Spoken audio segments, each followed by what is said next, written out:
Filipi 3 ayat 1-16. Akhirnya saudara-saudaraku, bersukacitalah dalam Tuhan. Menuliskan hal ini lagi kepadamu tidaklah berat bagiku dan memberi kepastian kepadamu.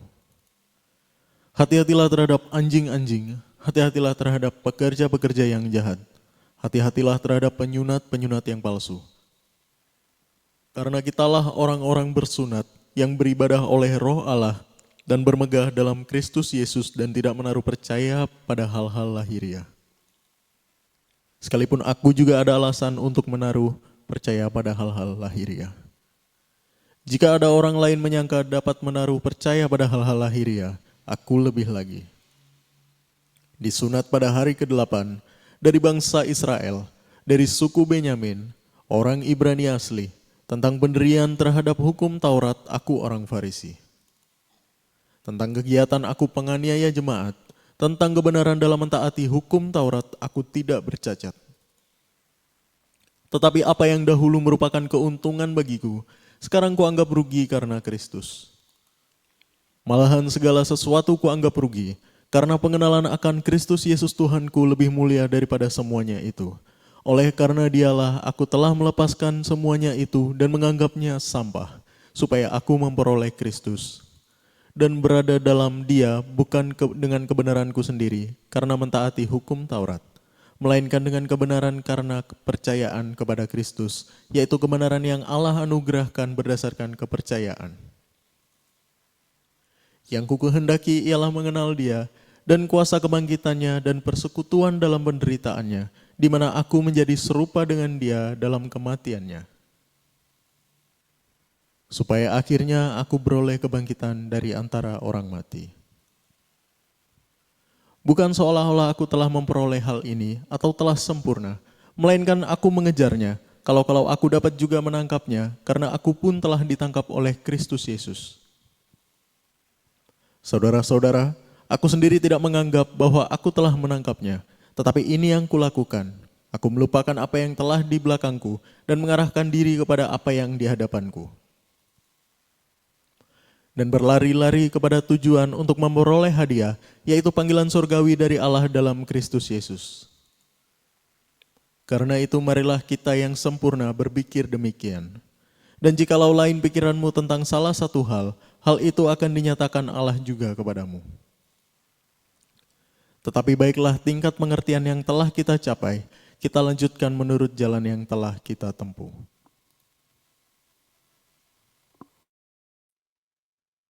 Amin. Shalom teman-teman semua. Ya, kita di penghujung ya. Di bagian terakhir dari tema dua sisi mata uang. Dari awal saya katakan bahwa kebenaran dengan ketidakbenaran itu akan selalu ada dalam kehidupan kita. Selalu mengikuti yang namanya sukses, gagal ya kan.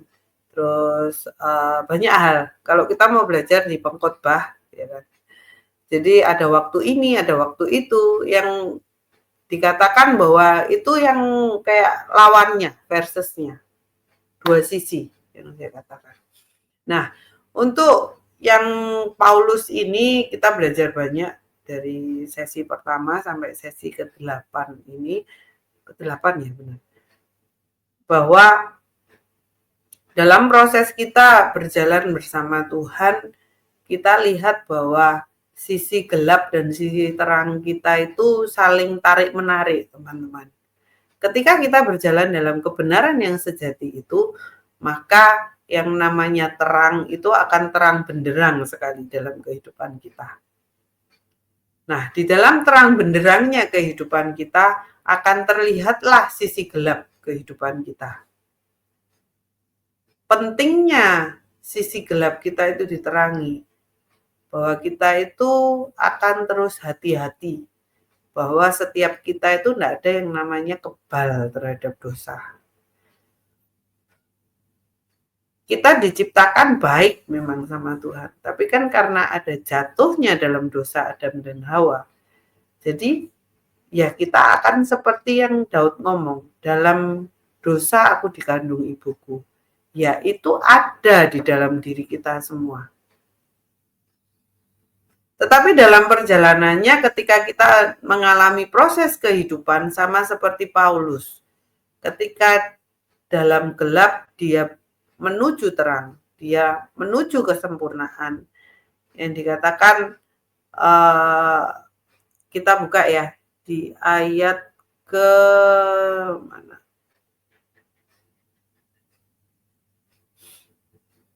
Hmm,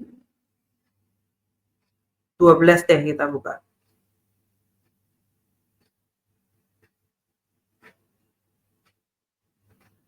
Bukan seolah-olah aku telah memperoleh hal ini atau telah sempurna, melainkan aku mengejarnya. Kalau-kalau aku dapat juga menangkapnya karena aku pun telah ditangkap oleh Kristus Yesus. 13.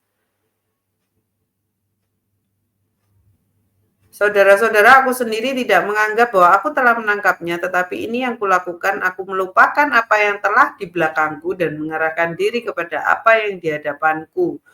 14. Dan berlari-lari kepada tujuan untuk memperoleh hadiah, yaitu panggilan surgawi dari Allah dalam Kristus Yesus. Ya, itu sampai sana dulu deh. Jadi untuk si Paulus ini sendiri pun menyatakan bahwa di pertemuan sebelumnya bahwa dia mengenal Tuhan dan kuasa kebangkitan Tuhan itu melalui sebuah yang namanya penderitaan.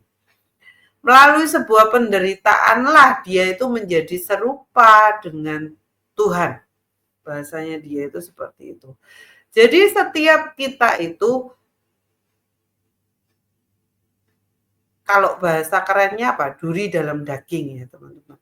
Yang namanya kelemahan, keterbatasan kita, itu akan selalu ada dan nempel dalam diri kita. Nah ini tuh bisa keluar karena apa? Karena kita menjauh dari kebenaran, kita menjauh dari terangnya yang ajaib. Maka yang namanya yang gelap-gelap ini tuh bisa muncul teman-teman dalam diri kita. Ketika kita melanggar kebenaran itu. Ketika kita melanggar janji kita itu terhadap Tuhan. Ketika kita tidak berjalan dalam panggilan Tuhan. Maka itu semua itu dapat muncul dengan sendirinya. Jadi ketika saya gambarkan dua sisi mata uang ini, ya itu akan melekat. Sampai kita mati pun itu akan selalu ada, teman-teman. Mengapa kita perlu melekat erat sama Tuhan itu? Karena itu. Saya ingat sekali awal-awal saya gabung dengan komunitas ini, seorang mentor berkata bahwa bagaimana caranya kamu itu kalau dosa nempel itu kan lengket kayak permen karet gitu ya. Mau dipisah ya nggak bisa ya kan.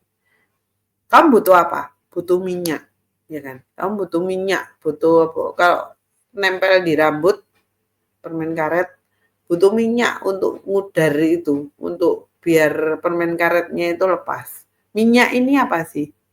Pelayanan. Betapa pentingnya kita itu untuk masuk dalam sebuah pelayanan. Ketika kita masuk dalam sebuah pelayanan, tentunya kita itu ada dalam sebuah komunitas. Betapa pentingnya sebuah komunitas yang baik dan benar. Di mana kita itu join di dalamnya. Karena apa? Ketika kita berkomunitas, pasti nemu yang namanya gesekan. Besi menajamkan besi, manusia menajamkan sesamanya. Belum lagi ketika kita sedang jatuh, ketika kita sedang lemah, kita dikuatkan, kita salah, kita itu ditegur, dikoreksi. Itu semua itu paket lengkap di dalamnya. Nah, masing-masing setiap kita yang ada di komunitas itu, semua itu berjuang, semua itu berlari sesuai dengan panggilan kita masing-masing. Sama ketika Paulus menyatakan bahwa ayat 12, tolong. Bukan seolah-olah aku telah memperoleh hal ini atau telah sempurna. Bukan karena aku tuh sudah sempurna, sudah melakukan ini dan itu. Hukum Taurat sudah aku kerjakan, anugerah Tuhan berdasarkan kepercayaan yang kemarin saya katakan itu sudah saya kerjakan semuanya. Melainkan aku ngejar itu, aku memberikan yang terbaik yang aku bisa. Siapa tahu aku dapat menangkap itu. Karena apa? Aku sendiri telah ditangkap oleh Kristus Yesus. Siapa tahu aku dapat memperoleh sesuatu itu yang bahasanya itu sudah di puncaknya, sudah sempurna. Mungkin Kak buat kita itu untuk menjadi sempurna? Ya mungkin nanti, mungkin. Tapi kita harus terus disempurnakan kan. Nah, proses untuk terus disempurnakan ini loh yang enggak enak. Kita ketemu dengan yang namanya sisi gelap kita ketemu juga dengan namanya sisi terangnya kita. Dua sisi ini loh, terus ada, terus kita temu. Dan terus diproses, terus disempurnakan. Yang kita itu enggak bisa nolak itu. Kita itu enggak boleh takut menghadapi itu. Justru kita harus menghadapi itu semua. Alirkan itu semua. Buka itu semua. Dikatakan di firman bahwa oleh darah anak domba, oleh kesaksian kita. Kalau kita sudah membuka sisi gelap dalam kehidupan kita, apalagi yang mau didakwa atas kehidupan kita? Tidak ada. Karena kita sudah buka itu. Jadi yuk teman-teman pada kesempatan malam hari ini, yuk kita kejar paket itu. Kita ketinggalan di mana sih? Ya kita kejar itu, kita kerjakan itu. Jangan pernah merasa, wah udah ketinggalan jauh nih, wah gak bisa ini, aku itu gak layak, aku itu gak pantas. Apa yang Paulus katakan? Apa yang bisa dipantaskan dari seorang Paulus? Seorang Daud mungkin, seorang Musa. Siapa lagi pemberontak yang diceritakan di Alkitab? Siapa lagi yang para pendosa-pendosanya? Tuhan ubahkan semua kok. Penting apa? Kita mau ikut paket ini loh. Ayat 14 ini loh. Ayat 14.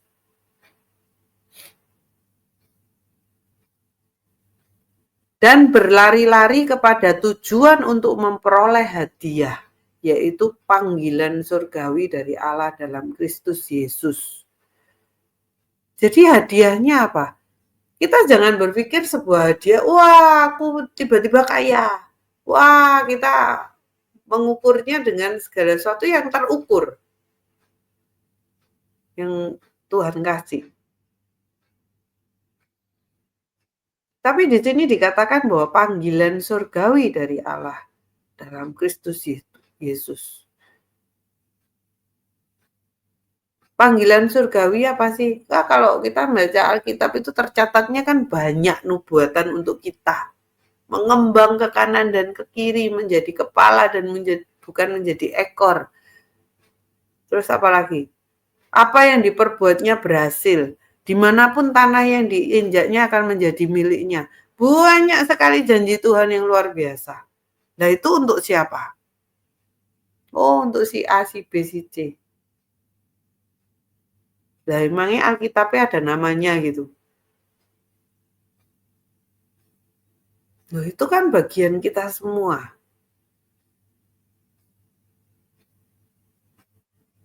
Nah bagaimana itu dapat menjadi bagian kita? Bagaimana seorang Paulus itu memaknai kehidupannya bahwa sebuah panggilan surgawi dari Allah itu adalah sebuah hadiah.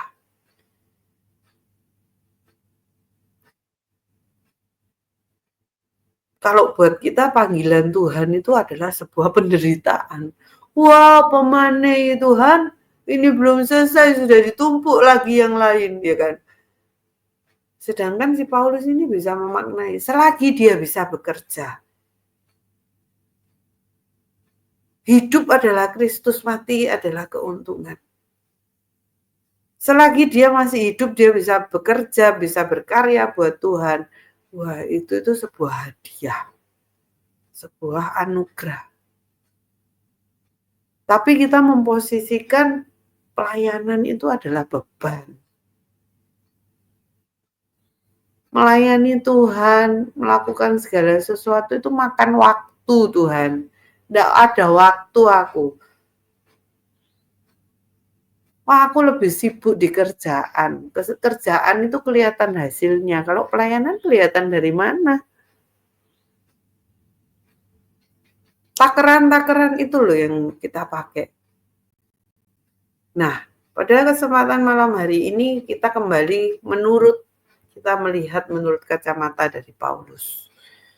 Bahwa sebuah panggilan, sebuah kepercayaan yang sudah Tuhan kasih, itu adalah sebuah anugerah dan hadiah dari Tuhan. Bisakah kita memaknai sedalam Paulus memaknai? Bisa saja teman-teman. Kan dikatakan berlari kepada tujuan. Melupakan yang di masa lalu kita. Fokus pada yang di depan. Yang di depan apa? Ya perbarui diri. Belajar terus-menerus. Menjadi yang terbaik dari versi kita. Kenapa ada slogan, quote, ya kan, apa bahasanya? Di Smart People ini, lakukan yang terbaik, mencoba yang terbaik, dan kamu akan memperoleh yang terbaik. Saya tutup dengan ayat ini, ayat 15.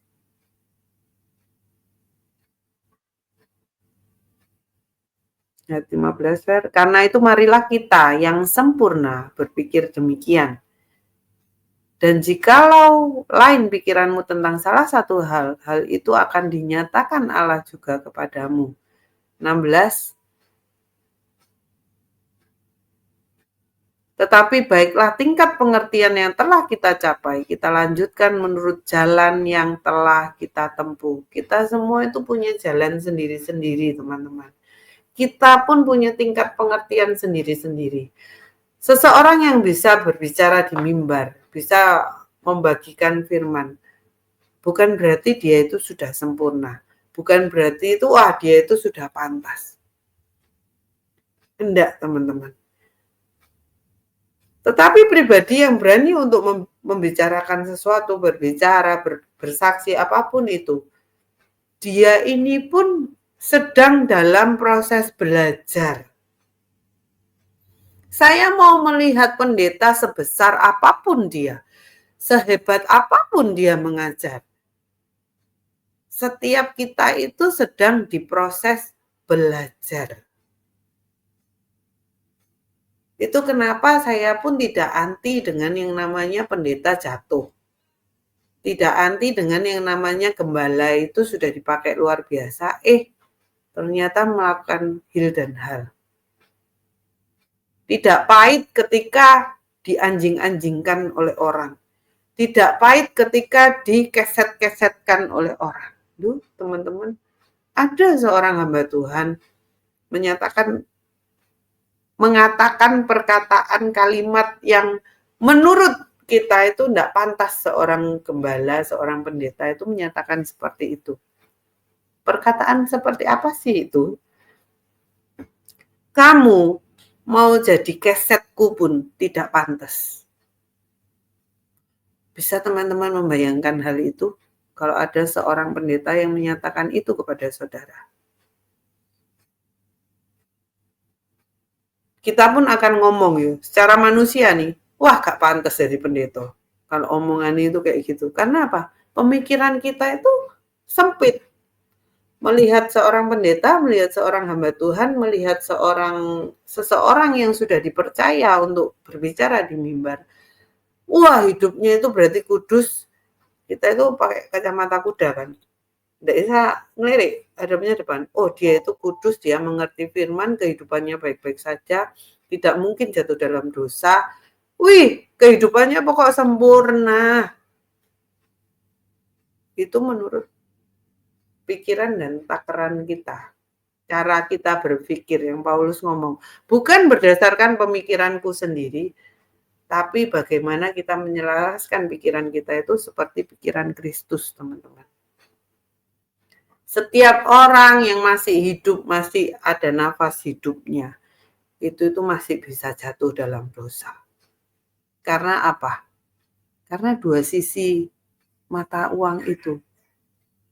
Karena apa? Karena ada duri dalam daging. Karena apa? Kita itu dikejar-kejar oleh yang namanya kelemahan kita. Ketika kita itu tidak melakukan kebenaran. Jadi yuk malam hari ini saya share kepada teman-teman, yuk kejar kebenaran itu. Maka yang namanya ketidakbenaran dalam diri kita, itu tidak ada artinya dalam kehidupan kita. Kita tahu itu ada dalam diri kita, tapi dia tidak ada efek apapun dalam kehidupan kita. Karena apa? Karena kita mengerjakan kebenaran. Itu saja teman-teman yang mau saya tutup dari tema dua sisi mata uang. Kita ketemu di lain kesempatan dengan tema yang berbeda. Tuhan Yesus memberkati.